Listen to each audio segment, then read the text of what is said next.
Let's talk about the Mercedes second seat. Let's talk about whether Alpine is ever going to get back into the front pack and whether potentially Williams is on an upward trajectory.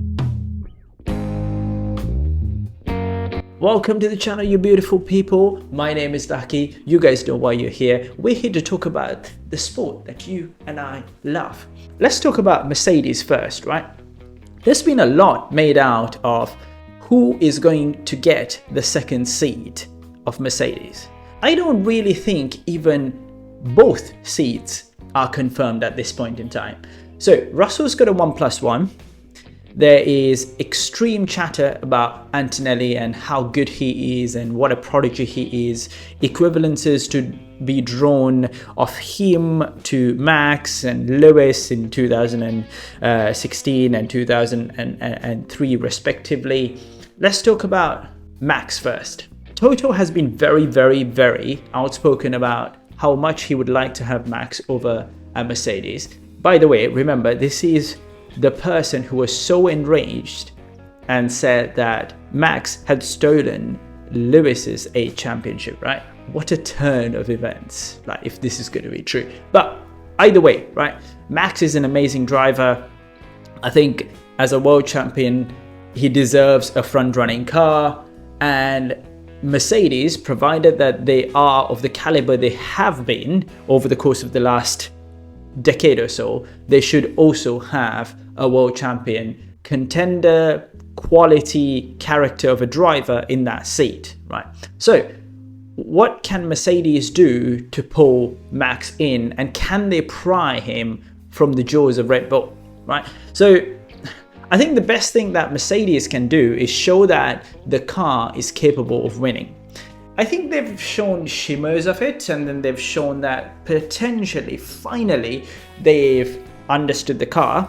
Then again, based on Zandvoort, I think it's a bit of a question. That's a bit of a TBC moment for me. And I think they can also offer Max potentially some sense of stability that doesn't seem to be the case at Red Bull recently, right? So the power struggles, the allegations about mistreatment and exits of some high-profile individuals in the name of John Wheatley and so forth. Have they shown that? Not necessarily. I don't think the Mercedes is a front-running car yet. They've shown shimmers and hopes of it. But I think really it was only 2 races, and both in cold and wet conditions.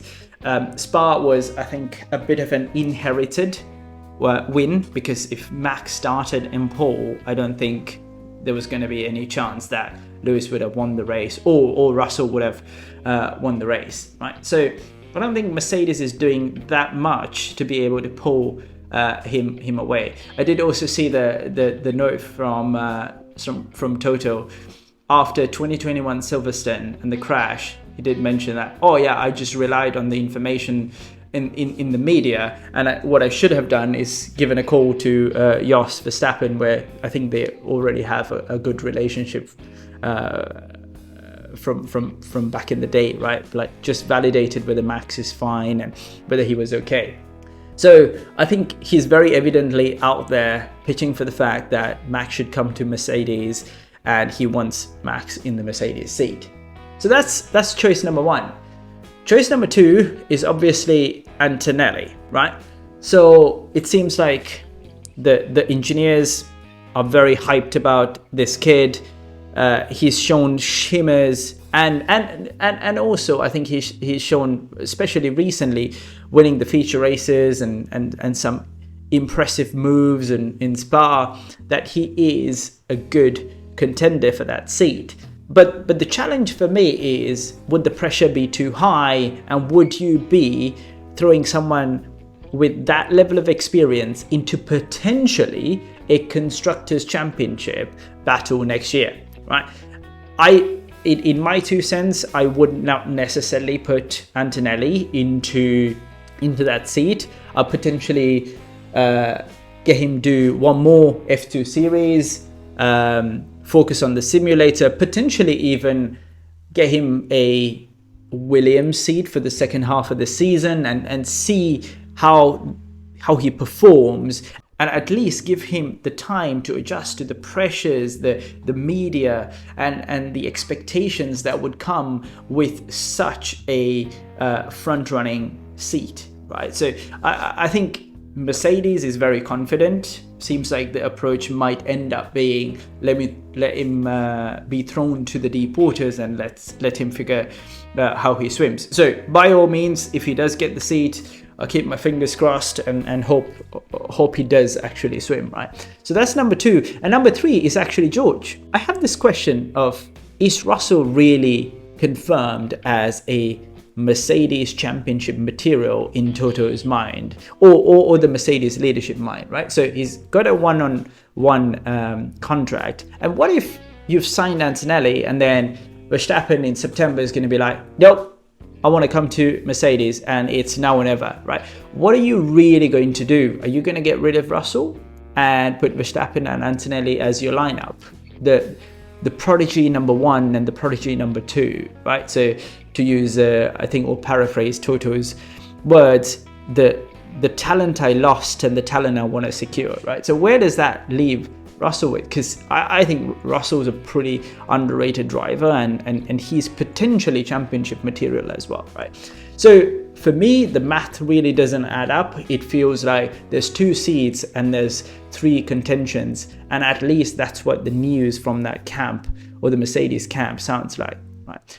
But all in all, I think it's just going to be Russell and Antonelli is going to be a real success in Formula One. He might have a couple of crashes, just like Verstappen did, so might take away some points away from Mercedes in his first season, but he's going to swim, and he's going to swim well. That's my 2 cents. All right, number 2, is Alpine ever going to be in the front pack again, right?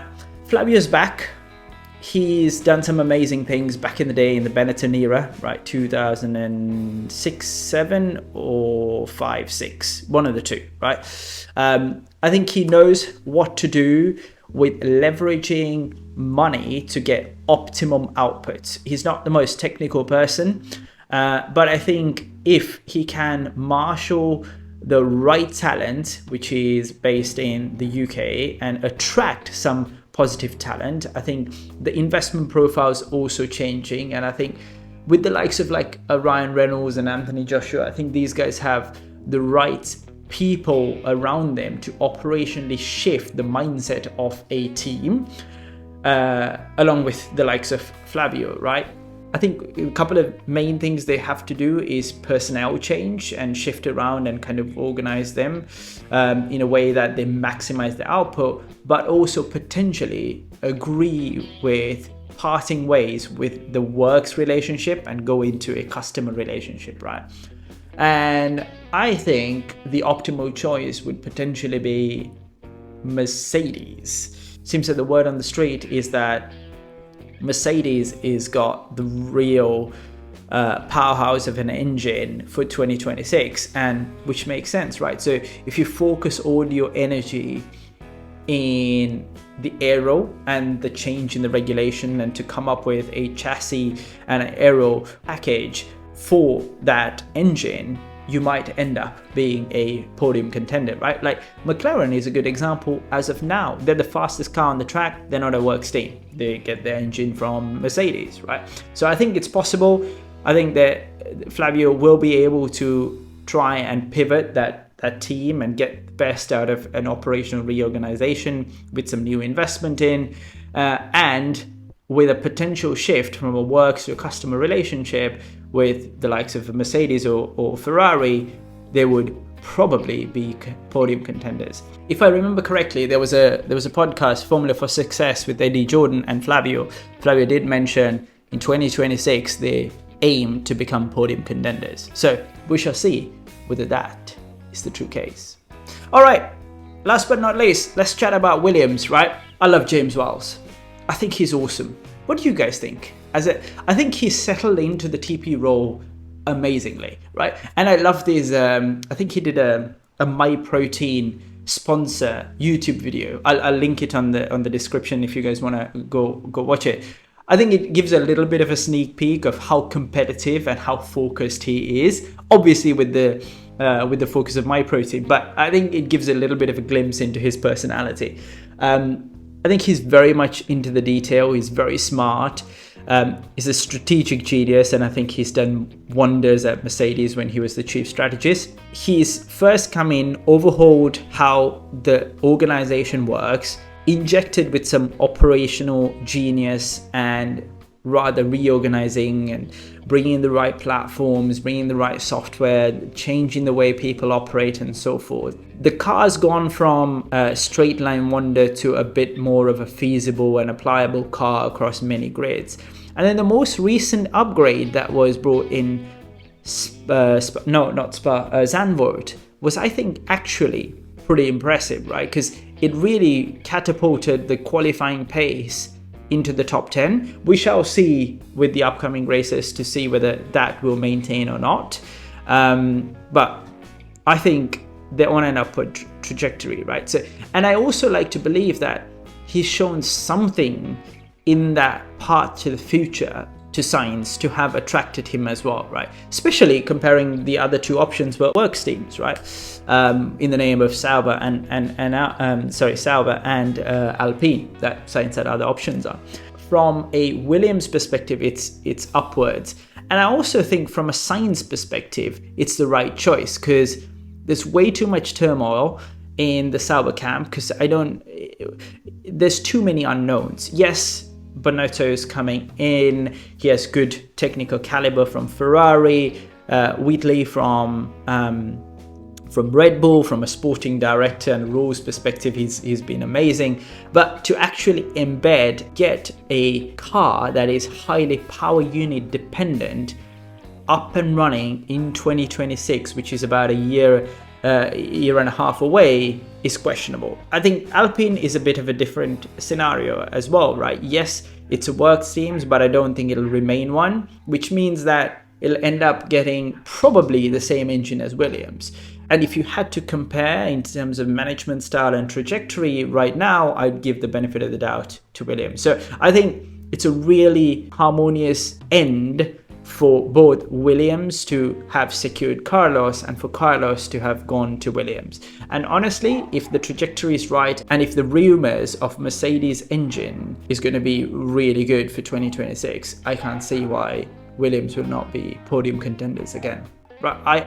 I can't wait for that day. That's a quick wrap up about some rumors again on the F1 Ether. If you guys like this video, smash that like button and subscribe if you have not already. Thank you very much. Peace. Ciao.